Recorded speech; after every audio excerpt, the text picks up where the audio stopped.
What's up, guys? This is Sin, and I'm back here with a new Not Top 5, and this week's Not Top 5 is Not Top 5 Ghost types. Remember, this list is picked out by Pokemon that aren't so liked by me, or generally aren't really that great of Pokemon. So it's kind of a mix in between, so please be respectful of my Not Top 5, and make sure you guys leave your Not Top 5 in the comment section below. Now, without further ado, let's get this Not Top 5 going.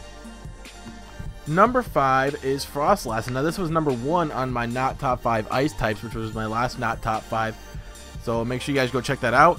But Frostlass is kind of just meh to me. It never really appealed to me as like a good Pokemon for me to use. Nothing against like the Pokemon itself, but I just never really found it useful. And I honestly still prefer Glalie over Frostlass.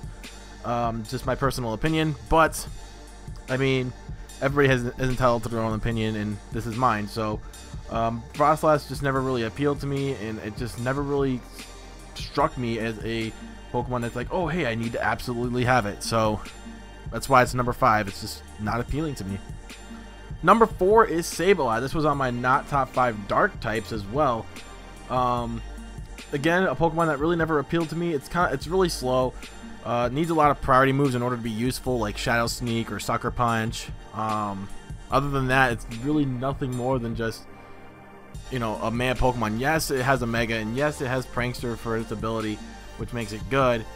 But I mean, it's just not that useful outside of that. Besides the fact that it can, you know, its Prankster ability, which really makes it useful after that, after it Mega Evolves. But when it's regular, it's really not that useful to me, which kind of sucks. But anyway, I do kind of wish Sableye was a better Pokemon. It's a cool design. I like its design, but it's just not that appealing to me. Again, just too slow. It needs a lot of priority moves to be useful. So that's why it's number 4. Number 3 is Spiritomb, and I can't recall if it was on my Dark type list, but I'm pretty sure it was. Spiritomb never really appealed to me either. I had it once, but it just didn't appeal.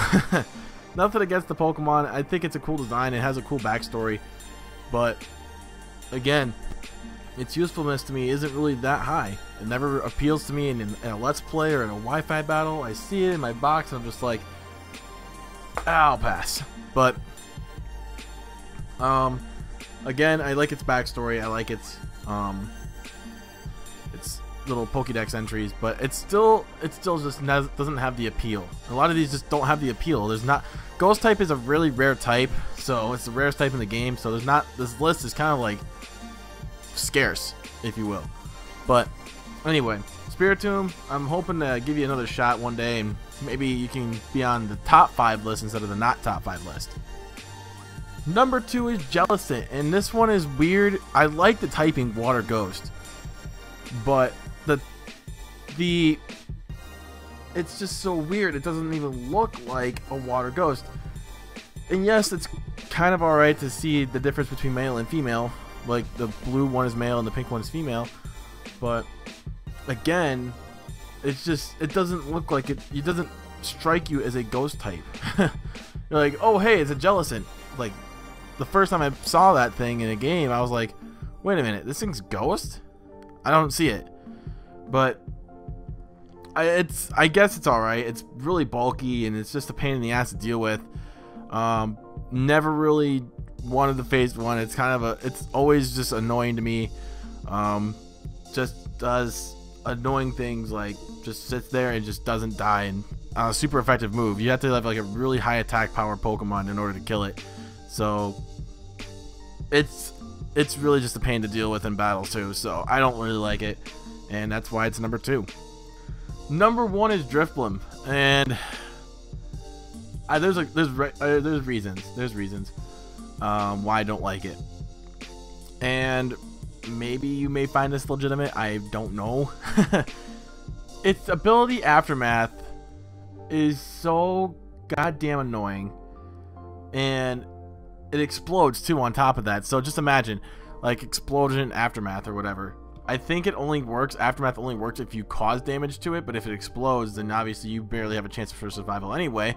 But I don't know if if you survive the explosion and Aftermath comes after you and then you die, that would suck. But Aftermath is the most, well, it's one of the most annoying abilities in the game, and it has it. And it's not sturdy by any means. Thank God it's not sturdy. But Aftermath is just as bad.